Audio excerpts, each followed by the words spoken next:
Selamat pagi Bapak Ibu sekalian, berjumpa kembali di Renungan Pagi GKI Cibadak. Pada saat ini saya akan berbagi tentang tema pembaharuan budi. Sebelumnya marilah kita bersatu di dalam doa. Mari kita berdoa. Selamat pagi Tuhan, terima kasih atas penyertaan-Mu.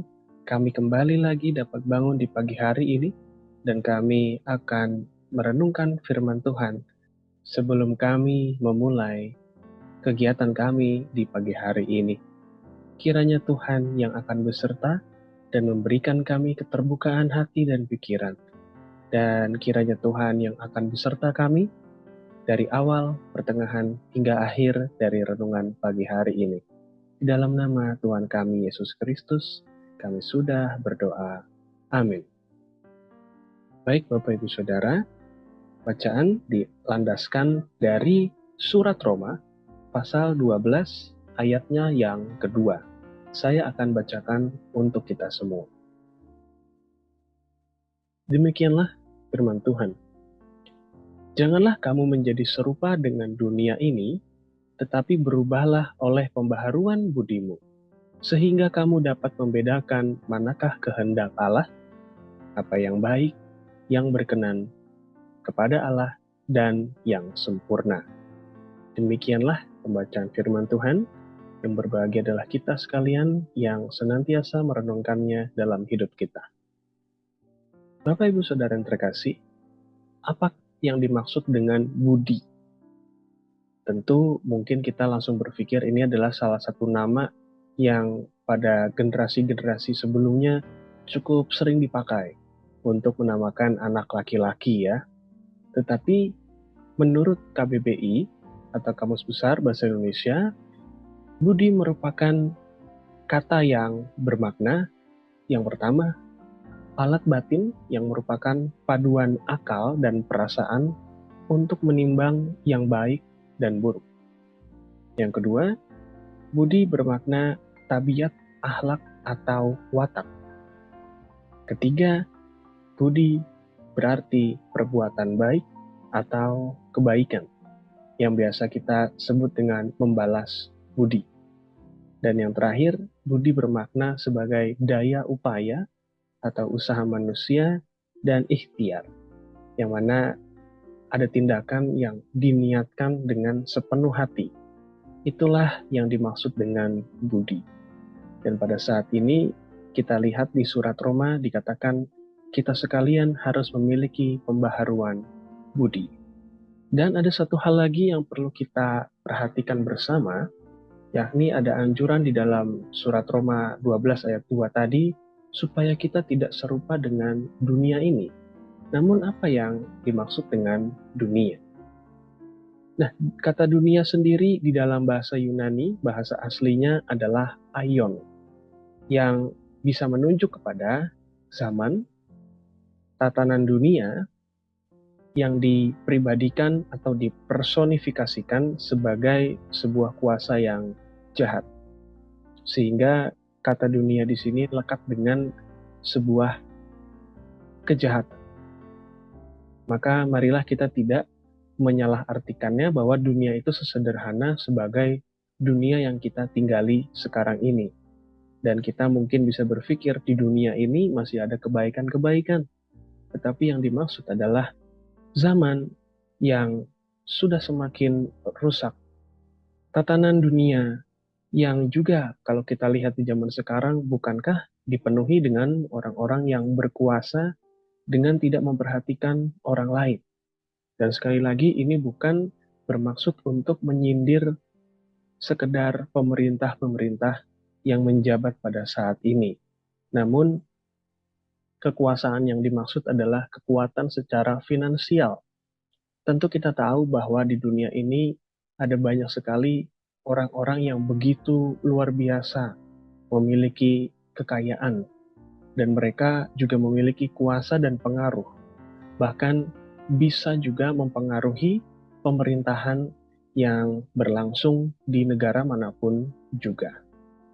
Nah, bukankah ketika kita melihat orang-orang tersebut, kita juga bisa melihat bahwa sebetulnya mereka pastinya bertujuan terlebih dahulu untuk diri mereka sendiri, untuk apa yang mereka kerjakan, bahkan mereka punya persaingan di dalam bisnis, dan bisa dikatakan manusia-manusia yang lainnya bisa saja direduksi menjadi sekedar kekayaan atau sumber daya yang mereka miliki.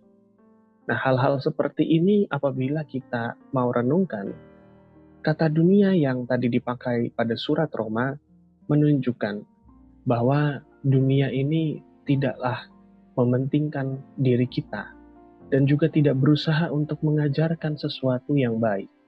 Dan tidak terkecuali bisa saja tidak mau atau tidak bertujuan untuk memberikan sesuatu yang baik pula kepada kehidupan kita.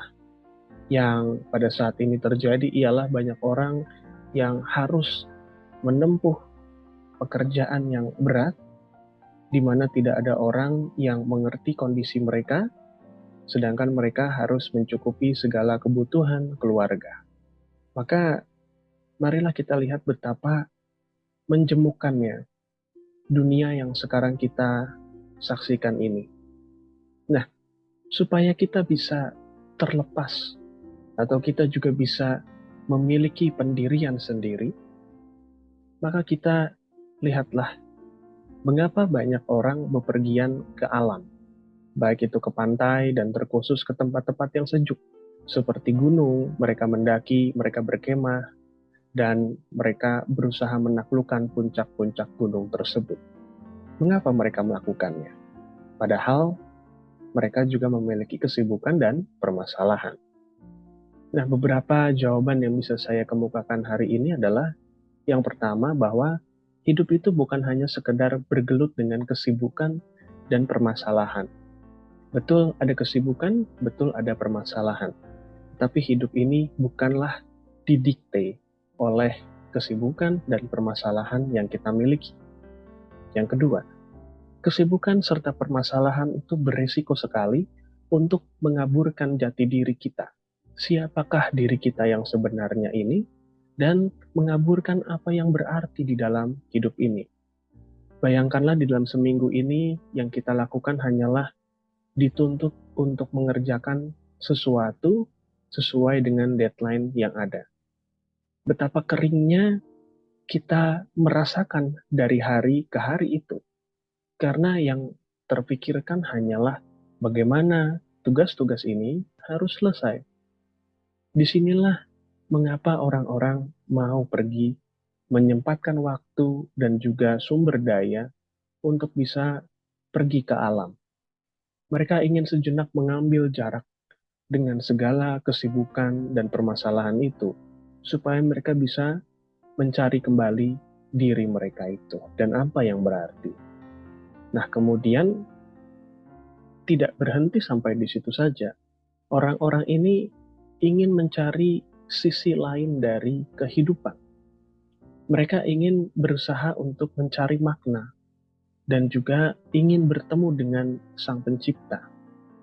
Nanti kita akan melihat apa yang bisa kita lakukan dalam rangka untuk bertemu dengan Sang Pencipta itu. Namun, lihatlah bahwa hal-hal ini dilakukan oleh banyak orang, sehingga mereka bukan hanya sekedar mencari rekreasi diri semata. Nah, inilah yang tadi saya maksudkan, bahwa kata retreat itu bermakna untuk mengundurkan diri sejenak dari dunia yang penuh dengan problema, penuh dengan aksi, penuh dengan dinamika dan hiruk pikuknya. Kita butuh momen untuk mencari kembali apa yang bermakna di dalam hidup ini, baik itu untuk kita dan juga untuk Allah. Marilah kita juga menyediakan momen ini paling tidak di dalam sela-sela kesibukan kita, sehingga kita bisa mempertanyakan segala sesuatunya. Disinilah kita bisa berefleksi. Saya suka sekali dengan gambar di samping. Ini adalah Paus Benediktus ke-16 yang berjalan di sekitar alam di pagi hari. Meskipun beliau adalah seorang yang sangat sibuk, tetapi ternyata beliau masih menyediakan diri untuk mencari makna tentang apa yang sudah mungkin ia pilih, tentang rencana-rencana ke depan, dan juga apa yang sudah terjadi dalam hidupnya. Dan marilah kita juga merenungkan hal-hal tersebut, kita pertanyakan, apa yang sudah kita pilih? Apakah pilihan-pilihan kita ini sudah sesuai dan sudah membawa kita kepada kehidupan yang lebih baik? Atau juga apakah rencana-rencana kita sudah kita pikirkan matang-matang sebelum kita kembali lagi melakukan atau memutuskan sesuatu? Dan juga apa yang sudah terjadi, kejadian-kejadian yang sudah berlalu, apakah itu juga membawa makna tertentu kepada diri kita? Nah, mencari jawaban-jawaban penting itulah yang akan memperbaharui diri kita, yang akan menambahkan kebijaksanaan dalam diri kita. Sehingga kita bukan hanya sekedar dalam tanda kutip menggelinding di roda kehidupan yang selalu berputar. Apabila kita hanya selalu menggelinding saja, maka bisa jadi kita melepaskan kendali di tengah-tengah laju kehidupan yang semakin deras. Nah, apakah kita memiliki momen-momen ini di dalam hidup kita? Yang terakhir, Bapak Ibu Saudara, jadikanlah hidup kita sebagai momen pencaharian diri untuk dapat menemukan keindahan dari kehendak Allah. Dalam momen-momen refleksi tersebut, ketika kita bisa undur sejenak dari kehidupan kita, maka kita bisa menemukan keindahan dari kehendak Allah yang disebutkan sebagai apa yang bermakna, apa yang sempurna, apa yang baik dan manis dari Allah. Mari kita temukan bahwa kehendak Allah bukanlah sekedar tugas atau juga PR yang menambahkan beban sehari-hari kita. Dan kehendak Allah justru dapat menyentuh kebutuhan batin dan spiritual setiap kita. Yang mana tanpa sadari kita sering melewatkannya, kita sering menampik hal-hal tersebut sebagai kebutuhan kita. Dan yang terakhir, marilah kita menemukan keindahan di dalam kehendak Allah yang akan membantu kita melihat lebih jauh dan juga lebih luas dari apa yang tampak di hadapan kita. Selamat pagi, selamat memulai hari ini. Tuhan Yesus memberkati. Marilah kita tutup dalam doa. Ya Tuhan, terima kasih bahwa setiap pagi kami beroleh kesempatan untuk hening sejenak, untuk mencari keindahan dari kehendak-Mu.